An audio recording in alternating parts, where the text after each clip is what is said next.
Hello and welcome to another Space Engineers Spotlight. This is the Blue Ambassador made by Aragath. I know the last video was... well, no, wait, there was the video before that one. Was a creation of his as well. This one is also from one of the intro screens, I believe, and according to the description, also in the campaign. Now, I haven't played the campaign myself, so I couldn't say for sure, but going by the word of Aragath, you can assume it is in the campaign. It is a large grid ship with some hydrogen thrusters and ion thrusters. I think you can fly this in atmosphere, but I'm not sure about that. And yeah, let's go take a look at the outside. So starting at the front, we have this wonderful little cockpit over here. Let's just pop into my engineer. The wonderful little cockpit over here, nothing much to see. We've got some deconstructed button panels. Which is nice, nice use of the button panels. The catwalks over here, which are used along with a landing gear to connect to other space stations, for example. This is the only way inside the ship, as far as I know, which we will go in, but not just now. Over here we have some spotlights, which are currently turned off, and some ion thrusters on the sides. What I like about the ship is it's clear where the main part of the ship is. So you've got this bulk on the front along with a smaller behind on the ship and the engine pod. So it's a fairly normal way of compartmentalizing your ship, but it's still very effective, as you can see. Up here we have some ridges just to give a little context and contour to the entire ship. Shape it up a little more. Just give it a little bit more of that character that everyone looks for when building ships.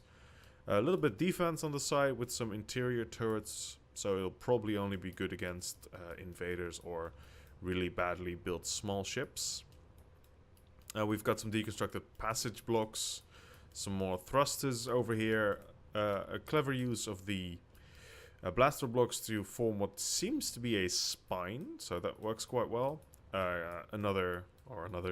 A jump drive block, which is fairly exposed, so easily killed, but it doesn't look like this ship is actually intended to be a warship, so that shouldn't be one of your main concerns. Over here we've got one engine pod with a small and a big hydrogen thrusters that gives the ship a little bit less of that mirror idea, that it's also mirrored top to bottom, like everything is placed there is also here. So I think that adds a little nice details to it. Some more indented parts of the ship and some nice blue and white coloring on the side. A hydrogen tank over here, providing hydrogen towards the thrusters. I think you need to stack up on quite a lot of hydrogen or make some short trips, because there is not a lot of hydrogen in there for two large thrusters and the rest of the ship to actually be supplied by it. So you'd have to be careful with your hydrogen. Back here we have a connector for loading shit into the ship, whatever you need, hydrogen for example, along with one more interior turret. Over here an antenna, basic communications, what seems to be an oxygen tank, and some deconstructed blocks down here as well. These are deconstructed blaster blocks. This always gives a little bit more industrial feel to it. The same with the Serenity ship I looked at a while ago. It just adds something to the ship, some nice details you otherwise wouldn't get with fully constructed blocks. So, let's go take a look at the inside of the ship, and for this review I actually turned the, the pressurization on. So now, when I open this door, or it doesn't, weird.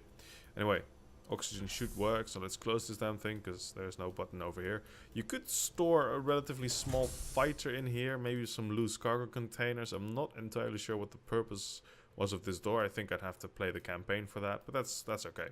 So over here we have the oxygen vent, air vent, a little cargo container for you to shove your own little items in. Oh look, there's some stuff in here as well.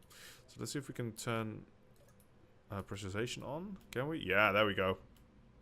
So this room is now pressurized. Let's go up. So there's also a little gravity generator, which is nicely contained within the ship, so you won't notice any of the gravity outside it. No one will be launched into oblivion. Over here, a little bit of the windows, we can see the engine pods from here, along with some quote-unquote protection from the outside using some deconstructed catwalks. Down here through the yellow door we have some cryopods where you could store your crew members in. There we go. They still need to fix this little sprite over here because that's no longer what it looks like. Some blaster blocks that form the back of the ship. Nothing much besides cryopods and a little viewing port. This seems to be, I keep forgetting the name of this thing, but it's an industrial item along with some oxygen pressurization here as well. So let's close those doors and move on to the next part, which is coincidentally not the last part. Ha, my bad. A little in-between room. It's got a programmable block along with a medical room, a little bit of looksy-looksy outside into space. Nothing much to see. The planet is currently below us. So that is, oh, you can see it a little bit over there. So that's that. Moving on to the cockpit, which is now indeed the last part of the ship. It's a two-seater. This seems to be what is the captain's seat. I don't think there's much trouble with that. So I'm going to show you just how fast it really accelerates. So currently we're at 0.0 meters per second. We weigh just above 500,000 kilograms, and here we go. So I didn't count that, but that was quite fucking fast for a large ship to speed up. But the slowing down speed is considerably slower. So you might want to take that into account when you're speeding past blockades, for example, which I can imagine this ship doing. It's a speedy, large ship which can contain supplies for like a war zone or a conquered area. So that's one of the functions you could assign to this ship. So let's turn the hydrogen thrusters off, for example, and now see how fast the ship moves in space on its own. So that's still considerably fast acceleration for a ship with just ion thrusters, but we're not within a gravitational pull, so I assume those thrusters won't be enough to keep us floating in the sky. So besides those interior turrets, there isn't much weaponry on the ship. I don't think we can... Okay, with L we can turn those lights on, so those weren't completely deconstructed as I first thought. But anyway, I wanted to spotlight this ship because it was available on the workshop, another creation you could see within Space Engineers, but not necessarily directly used within the game. So just like with the Rust outpost made by Aragath, which you could see in the loading screen, this one is also visible on the... ooh, look at that. This one is also visible on the Space Engineers boot up screen. When you start the game, at first you can see this ship getting crashed into by another. So anyway, guys, if you enjoyed the video, and I know it was a rather quick one, and I know it may be kind of cheap to review these, but I always want to show you that these are available, because it's not always posted on social media, and it might just get snuck right into the workshop. So as I said, if you enjoyed the video, be sure to leave a like telling me what you think of the video. If you didn't like it, leave a dislike, gives me some feedback as well to work with. Comment telling me what you think, and subscribe if you, of course, want to see more. Anyway, guys, it's been a good one, and I will see you in the next one. Bye-bye.